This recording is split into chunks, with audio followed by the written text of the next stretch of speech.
Ed's trying to remember. What else did we put on our shopping list? Oh, what a mouth-watering smell. Paimon would know the aroma of biryani anywhere. Let's go get some.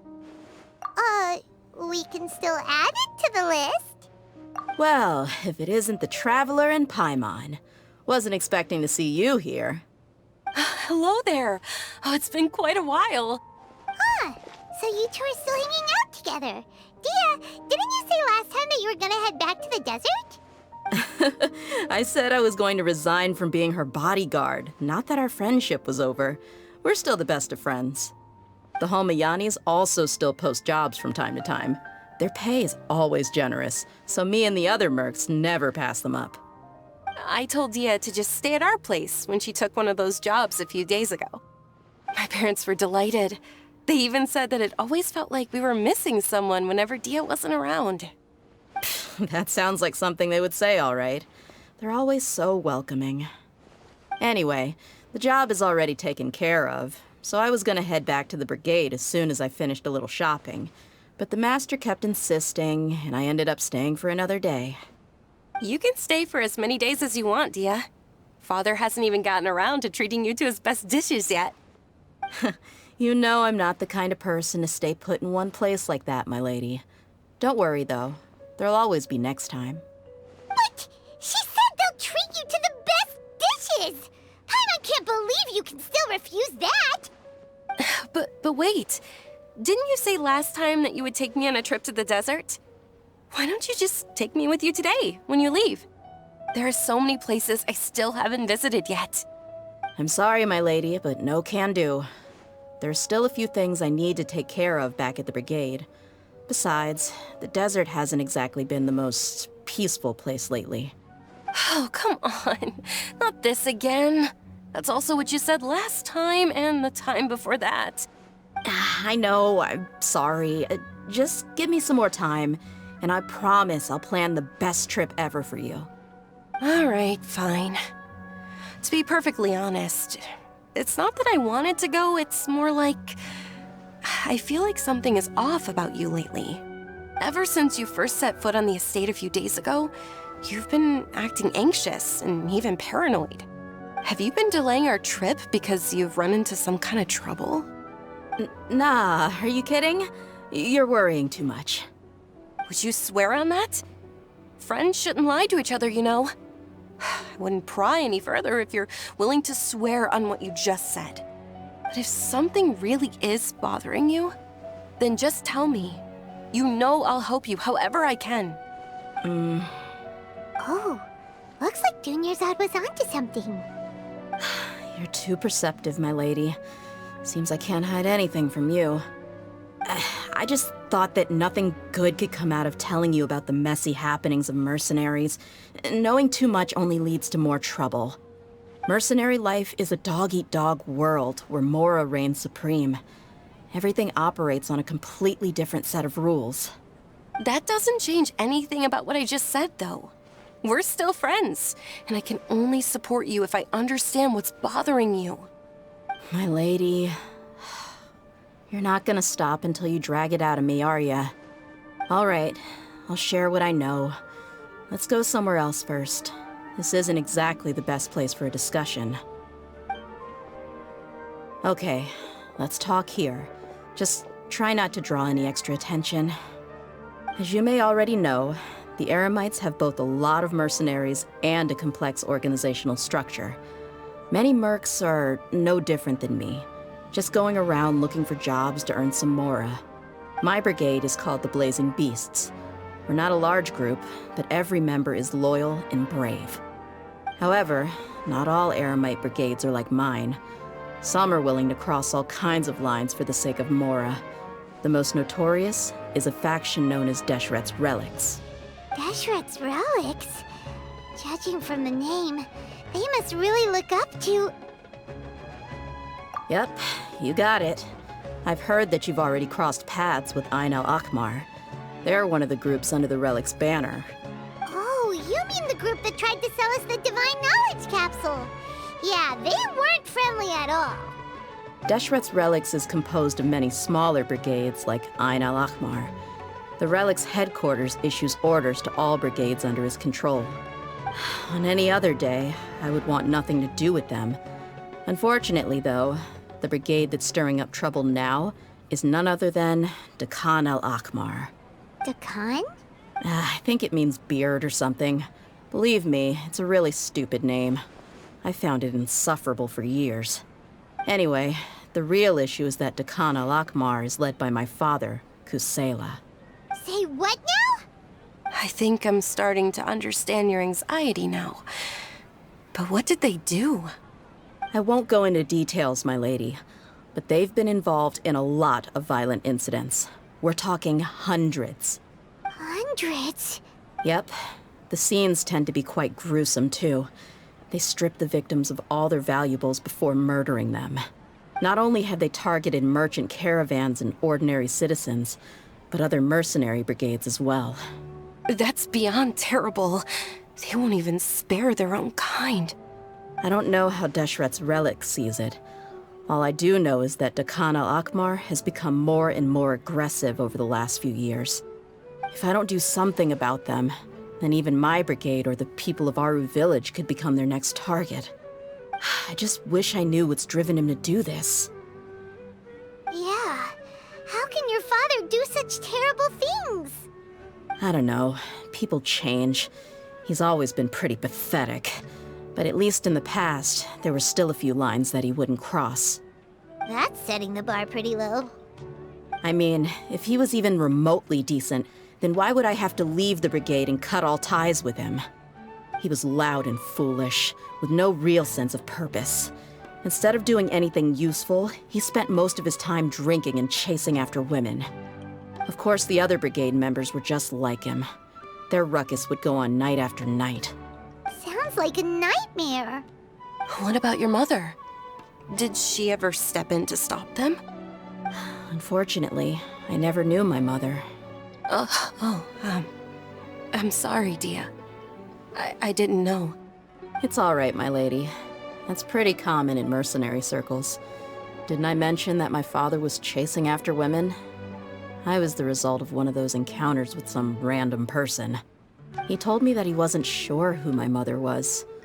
And in any case, she never came to see me. He'd say, "You'll be fine as long as you remember to stick with Dad." But even then, he left most of the parenting to the brigade. The one thing I do remember is that he used to tell me stories. But the problem was that he had terrible taste. He only knew a few stories, and even those tended to be pretty stale. They were tales of desert warriors defeating dragons in the forest, or stories of mercenaries rescuing princesses from rebel armies. Sounds like your typical fairy tales. More or less, yeah. They were interesting maybe the first or second time around, but after about 20 repeats, they started to get a little dull. He seemed to think those stories were the best things ever, though. He was so into them that he'd call the whole brigade over and make them perform the whole thing as a play. Even the toys he gave me would all be story props. I'd get helmets, shields, and toy swords. It was only much later when I realized that the shows were more for him than they ever were for me. What an interesting guy. Yeah, I've always found him pretty childish, but that was something I could just shrug off. I had no reason to despise him, until I grew up and learned the true face of Deshret's Relics for myself.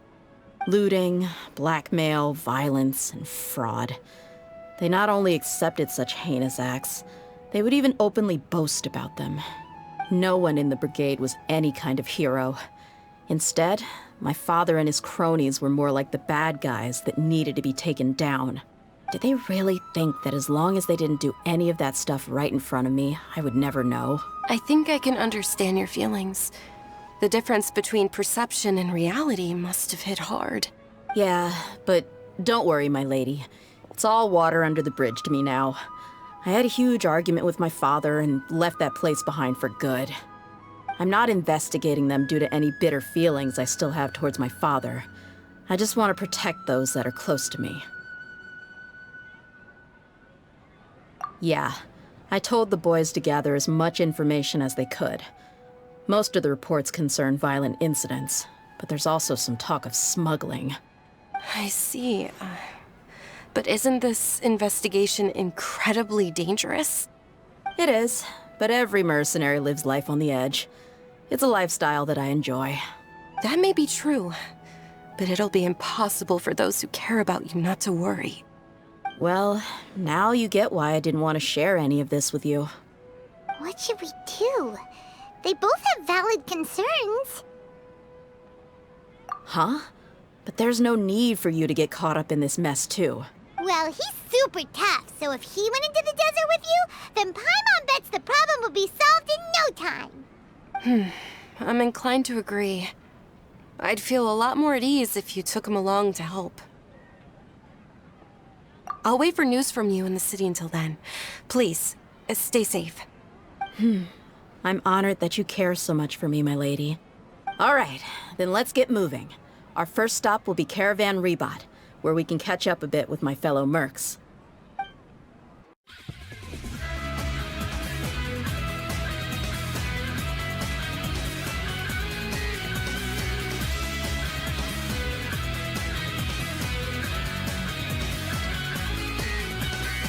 In this new land unknown, a bright light has been shown. Darkness now swept away. A world of fight for us to play.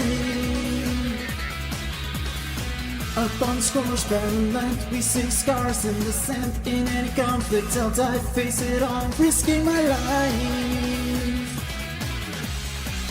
I need to draw just one more time and create a miracle. I need to take strength to reveal the missing piece within my memories lost in the past. If I follow my own heart, I can banish the shadows. Search within and release a soul that's prepared. Feel the pressure now rise, burning spores are seen in his eyes. And my soul of darkened light, overlap become a light. Move towards the unknown where our destiny lies. It will all become clear with these passion burning eyes.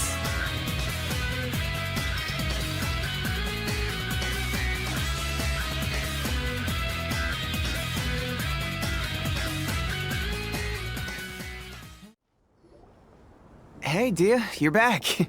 Are these two friends of yours?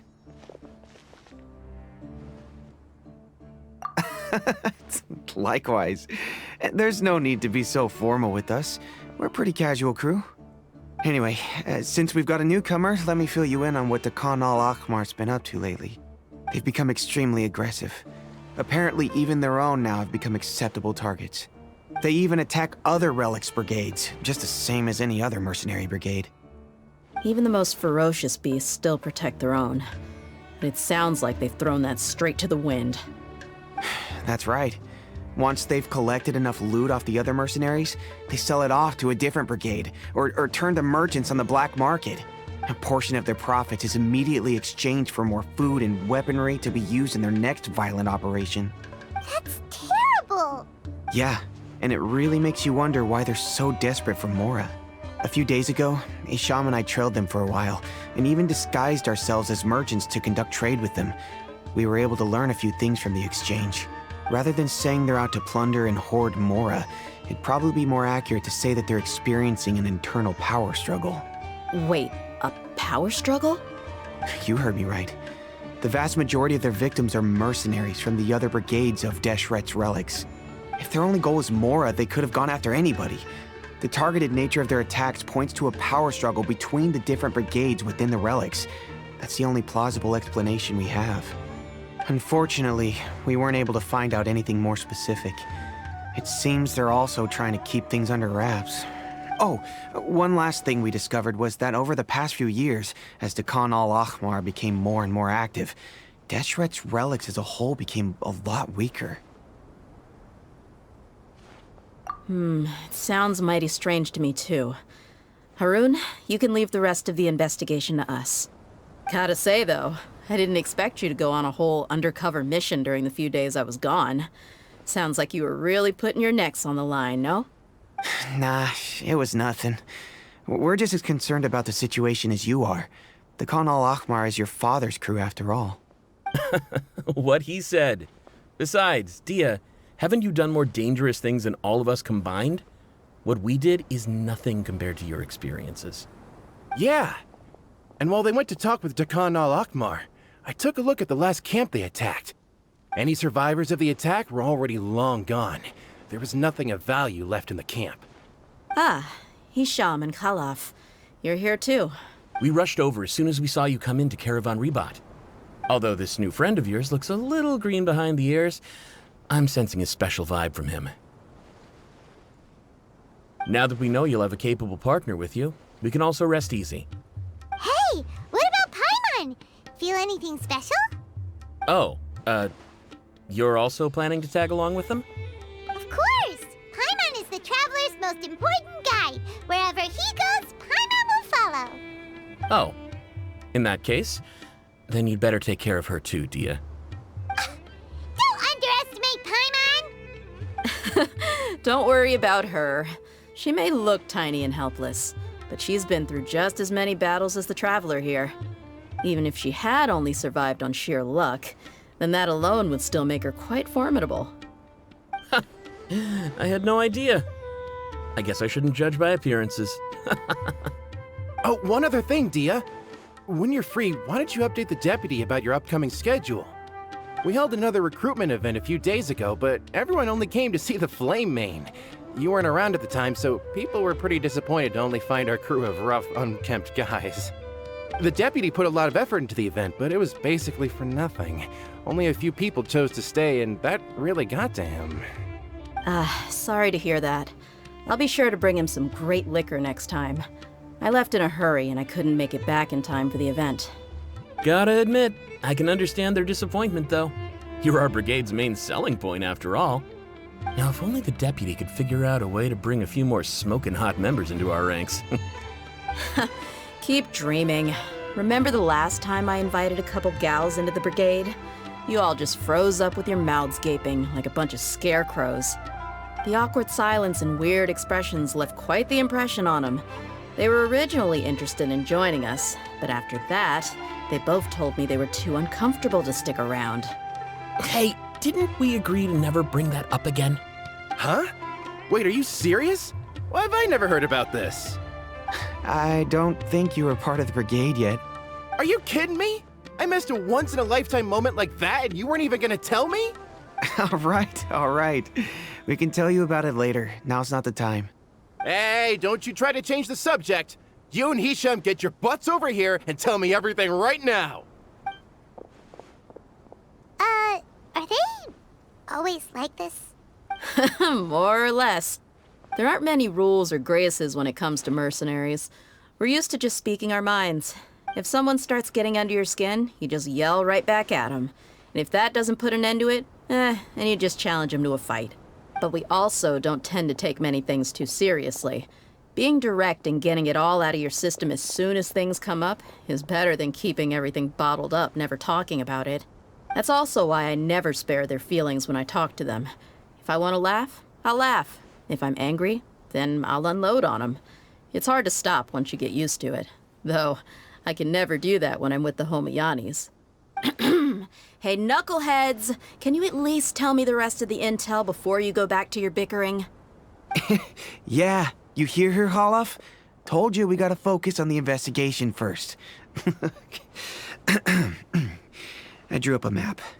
Right here is the spot. There you'll find the merchant caravan responsible for getting rid of Dakan Al-Ahmar's looted goods. All you gotta do is wait and ambush them in the evening. They'll have no idea what hit them. Perfect. Thanks for that. Be sure to pass my regards to everyone else in the brigade as well. Will do. You stay safe, Dehya.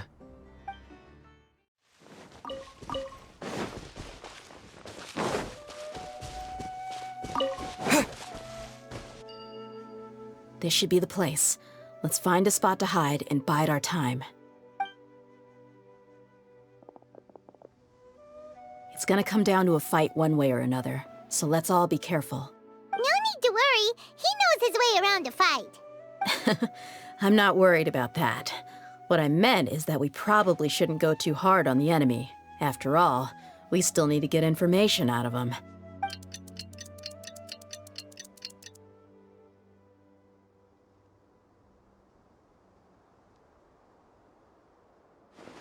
Ah, here they come. You ready? Let's not give them a chance to react and end this quickly.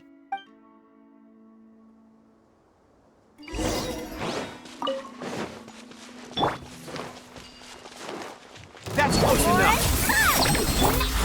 Scatter! Let's get it on! Out of the frying pan, into the fire! I'll be back. Where do you think you're going?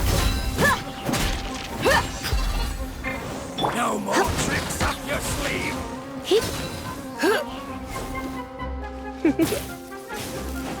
Try to keep up! What's this? You won this one.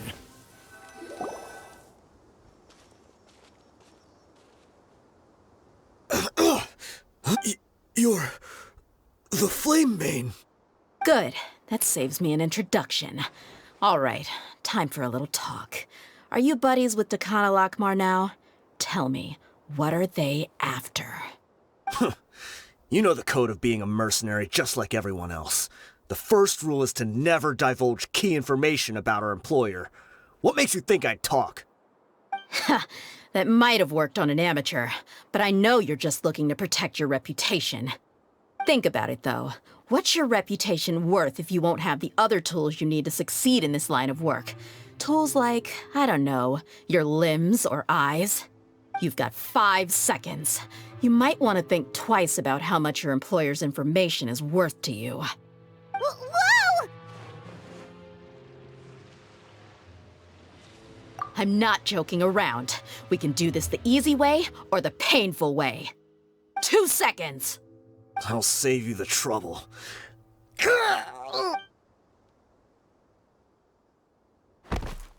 Huh? Are you crazy? He tried to bite off his own tongue.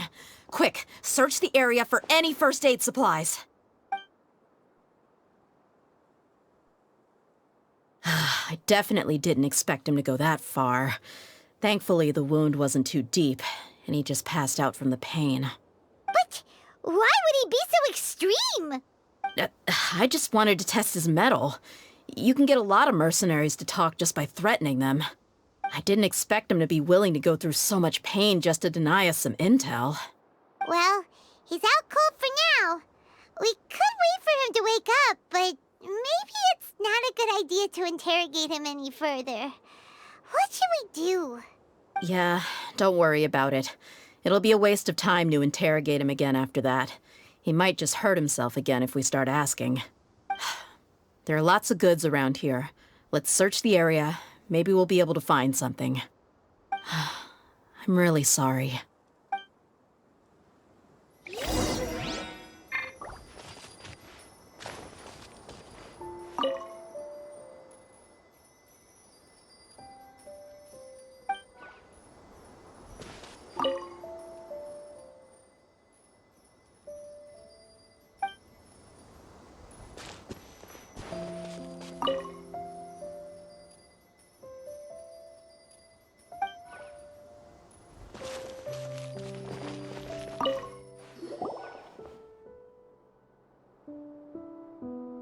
We found a piece of paper with a bunch of names on it. Maybe it's a record of something. Let me take a look. If this really is a merchant caravan, they should have a record of their transactions. Yep. I see an entry for Dakan Al-Ahmar right here.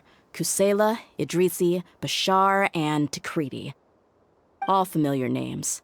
Dakan Al-Ahmar has been trading for a hefty supply of food, weapons, and medicine.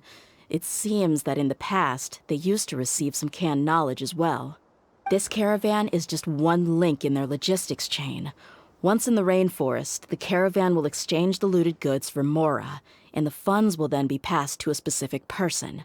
That person will then pack the caravan full of necessary goods, which will then be brought right back to Dakan Al-Ahmar. Wait, why is there no Mora value recorded for the final transaction? No value? Yeah, Every transaction before the last one was marked with an exact amount of mora, but the final one, where they paid for everything to be brought back to the desert, was simply marked as delivered. Perhaps. But they couldn't have known how much they would make off selling the loot. Do they not care about profit margins at all? Anyway, the next part's the records of the goods themselves. There are a lot of entries. Everything was probably sourced from the rainforest. Huh? What's wrong? Shazamon Homayani? Homayani? You mean Dunyarzad's family? Could it just be another family with the same last name? I'd be surprised to find someone with the exact same first and last name. Shazamon Homayani is Dunyarzad's father, and the head of the Homayani family. Just what the heck is going on here? I'm sorry, you're right. I'll consider what we found and not jump to conclusions just yet. But what this piece of paper confirms is that the Homayani family has been providing goods to Dakan Al-Ahmar. What if the Homayanis have been kept in the dark and don't know they've been trading with Dakan Al-Ahmar? That's a possibility, but if that was the case, why is this caravan specifically named Shazamon as their person of contact? They could have just as easily bought goods such as food and medicine directly from Caravan Ribat or Port Ormos.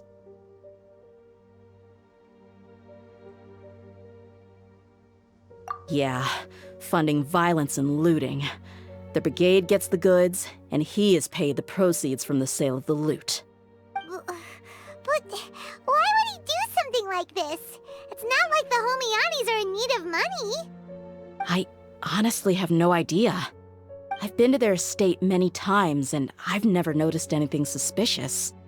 The only potentially large expenditure I could think of would be the treatment costs for Dunyarzad's Elazar. Maybe they borrowed a lot of mora in the past? But that's still just a speculation. I don't think the master would stoop so low to make mora. You're probably right. I know my lady's personality, and she wouldn't deliberately keep something like this from us. But what should we do now? All we found is just another mystery. If you ask me, we already have no choice but to confront her about this. I'm not worried. It's too early to make a verdict yet. I still have faith in the Homayanis. Let's go find my lady again. We'll tell her everything and see if she's willing to lend us her support. If we're lucky, we can not only figure out the mystery of this paper, but also follow the trail of breadcrumbs to the people responsible at Dakan Al-Ahmar. Dehya, are you sure this is the best decision? What if instead of getting the help we need, we just end up revealing everything we've discovered to the enemy? I've considered that possibility. But even still, I want to tell her what we found. I think I owe her that much. True friendship is built on trust. She showed genuine concern for me when we first brought up the topic. I can't repay her kindness with doubt and suspicion. That's not how I deal with people. You're right. Paimon wants to trust Dunyarzad too. Yeah. Let's pay another visit to Sumeru City. We're back, my lady. Oh, you're back a lot sooner than I expected. You mustn't have run into any trouble then. Well, how did it go? What did you come up with? Actually, we're still investigating. It's just that we've discovered something strange. I see. The clues you found have led you back here, in the city? Something like that. Yeah. You all look a little dispirited. Whatever you found must not have been very encouraging after all. Why don't you discuss it with me? Maybe I'll be able to say something to cheer you up? It's okay, my lady. It's not so much about me being upset with my father or anything like that. How should I put this? So something is wrong. Even the Traveler and Paimon have been uncharacteristically quiet. On any other day, Paimon would have already waved to me with a smile and shouted, "Dunyarzad, we're back!" So tell me, what happened? Well? My lady, please prepare yourself for what we're going to tell you next. It concerns the Master. The Master? You mean my father? Okay, I understand. Don't worry about me. I'll listen as attentively as I can. My father has been supplying goods to Dakan Al-Ahmar? Yeah, it makes as little sense to us as it does to you. I've never doubted the Master's integrity, so I'm having a real hard time rationalizing how he could ever support an infamous brigade like them. Maybe he's not actually aware of the full story and just stumbled into the deal by accident. I can't help but agree with the Traveler. Huh? You mean you feel the same way, Dunyarzad? Thank you for sharing all this information with me. Since you've told me everything you know, I should also tell you about some doubts that I've been harboring for quite a while. In the past, I thought that my father hired a bodyguard for me so that I wouldn't run away and get lost. However, there are plenty of capable mercenaries in the Corps of 30. Why did my father go out of his way to hire Dehya? About that. Well, the Homayanis really needed bodyguards, so they reached out to the Blazing Beasts. Later, the Master told me that I was one of the best mercenaries he'd ever seen, and that I should stick around to become one of his bodyguards. He offered me a pile of mora, so I just signed on. Well, but that didn't really answer my question. Just think about it. Why did my father specifically reach out to the Blazing Beasts? Maybe the Corps of 30 just didn't have anyone available, or maybe someone recommended us. I've never given it too much thought. I think I get what you're saying. You'd think none of this was a coincidence. Precisely. At first glance, nothing seems strange or out of place. But there are many parts of the story that don't actually make any sense. If my father had always been in contact with Dakan Al-Ahmar, then it would make sense for him to bring Dehya into our house. You mean the goal all along was to get Dehya to be your bodyguard? No, that's too much of a stretch. I cut all ties with my father a long time ago. He has no control over my life anymore. But that still doesn't rule out the possibility that your father has still been trying to influence your life without you knowing. So, the Master was not likely an innocent victim in all of this? Sorry we put all this on you so suddenly, Dunyarzad. It's okay, Paimon. I should actually be thanking you. Regardless of his reasons, if my father has truly been funding a violent group of mercenaries, then it's my duty to bring him back to reason. But is that really the right thing to do? My father has committed many atrocities and deserves all the punishment that he has coming to him. I have zero sympathy for him. However, the Homayani family has treated me with nothing but generosity and kindness. If we decide to investigate this further, we could end up implicating the entire Homayani family. I would be biting the hand that's fed me over all these years. Dehya. It's all right, Dehya. If anyone were to ask, you could always just say that I'm the one who instructed you to get to the bottom of this. You don't have to do that, my lady. I'm not conflicted because I'm afraid of taking responsibility. Besides, you're the one we should all be worried about right now. Hey, it's still too early to give up hope. What was the thing about friendship again? Right, yeah, trust! You said that yourself, Dehya. Besides, there's no point on getting all riled up before we've confirmed all the facts.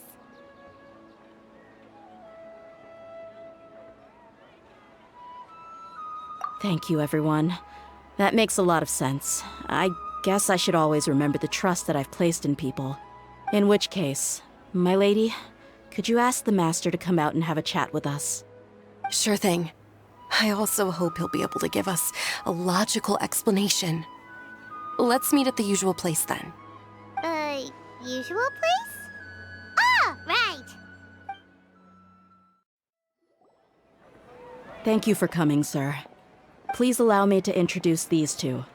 This is the Traveler, and next to him is his travel companion, Paimon. Ah, yes, my daughter has mentioned them from time to time. It's a privilege to finally meet them in person. But we may skip all the pleasantries for now. What is the important matter you wish to discuss with me today? Well, we wanted to bring this transaction record to your attention. There's something on this record that we're all pretty curious about. So, that's what you found? Huh. Seems like I can't keep everything from you much longer. If you wouldn't mind, we'd like an explanation. Well, it's a long and difficult story. And to be perfectly honest, I'm not sure if I'm doing the right thing. What I do know, though, Dehya, is that the truth will bring you no solace. If anything, it will likely cause you a great amount of anguish. Wait, me? Yes. I understand perfectly why you came to see me. And I am touched by your collective commitment to do the right thing.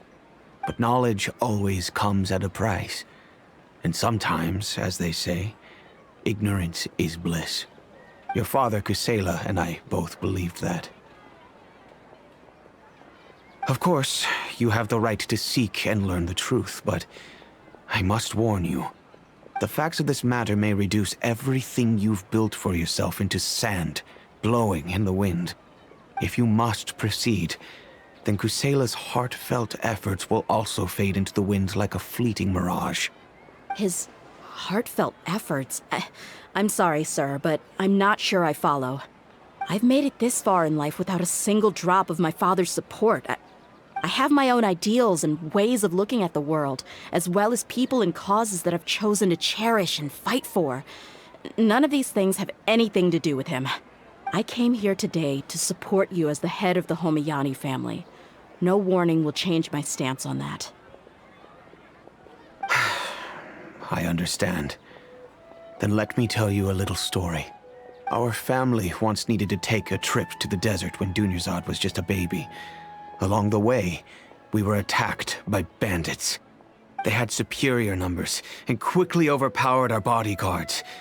When all seemed lost, a group of passerby Eremites lent us their support. Those Eremites were Kusela's brigade, Dakan Al-Ahmar. Kusela's men told me that the attackers were Eremite mercenaries, just like themselves. I was shocked. Why would Dakan Al-Ahmar go so far to save us and not spare the fellow Eremites? Kusela was grinning and walked over to play with baby Dunyarzad. She was startled by his unfamiliar face and nearly started crying. Really? I never knew. He said that he had no particular reason to help us. He just took pity on us because he had a daughter about the same age. We started talking about our children, and I sensed that he was a devoted father. To repay his kindness, I hired his brigade to help out at our estate for a time, and offered everyone generous remuneration. So, that's what happened. It was many years before I saw him again. I almost didn't recognize him the next time he came knocking on my door. The man I knew to be strong and healthy had been reduced to a shell of himself. He couldn't even walk anymore without his cane. So, what happened to him? He was perfectly fine when I left the brigade. I'm not too sure myself. The only thing that didn't change was his cheery disposition. He said there was absolutely nothing to worry about and that he had gotten into a fight. That was all. He then suddenly asked me if Dunyarzad, now that she had grown, would need a bodyguard of her own. At the time, Dunyarzad was going through a particularly severe bout of her Elazar. There was no need for her to have a bodyguard when she could barely leave the house. But he kept coming back to the topic. Come on, it never hurts to be safe. How do you know a bodyguard won't come in handy one day? I was completely lost at first, until he recommended the Blazing Beasts, and in particular, a mercenary named Dehya. So he was the one who recommended Dehya to you. Indeed. He didn't say it out loud, but it was clear that he saw Deshret's relics as an evil group who would eventually corrupt every member in their ranks. He was already beyond redemption, but he hoped that he would be able to detach his daughter from the vicious world of mercenary life. If Dehya could stay in my house and keep working as a bodyguard, then gradually her affinity for the desert would decrease, and she'd be able to leave her previous life behind. And that's why you offered her such generous compensation? Yes, but not just because of that. From the moment that he asked me for that favor, I also began to see Dehya as my own daughter. And that's also why I tried to persuade you to stay when you asked for permission to leave. I was willing to spend however much it took. Kusela saved my daughter and I all those years ago in the desert. I could never refuse him entrusting his daughter to me. He was always like that, acting like he's oh so smart and self-righteous. Kusela said that he'd reimburse me for a portion of Dehya's fees. I refused to take any mora from him, but he'd always sent me funds anyway. Eventually, I just accepted them as a token of his gratitude. And that went on for a while until I received another letter from him a few years ago. The letter contained a request to help him buy food, weapons, medicine, and even explosive materials. Wait! Isn't that around the time that Dakan Al-Ahmar started becoming more aggressive? That's right. When I started to hear some nasty rumors, I became wary. I wanted to meet him face to face to discuss things. But by then, he was no longer receptive to my requests to talk. If I had to guess, it's probably because he doesn't want to put Dehya at risk. That thought occurred to me as well. I figured that he probably came to me for help because he had nobody else to turn to. After some deliberation, I decided to send him some food and medicine. I turned down all his requests for explosives and weaponry. I am aware that even such a reduced gesture of support could lead to others coming to harm, but I could not simply reject his plea for help. In the end, it probably was the wrong decision. I plugged my ears to the rumors and just chose a solution that made me feel least guilty about myself. If you can, please tell me where he is now. None of the things he's doing right now make any sense if he's just trying to keep me from getting tangled up in his world.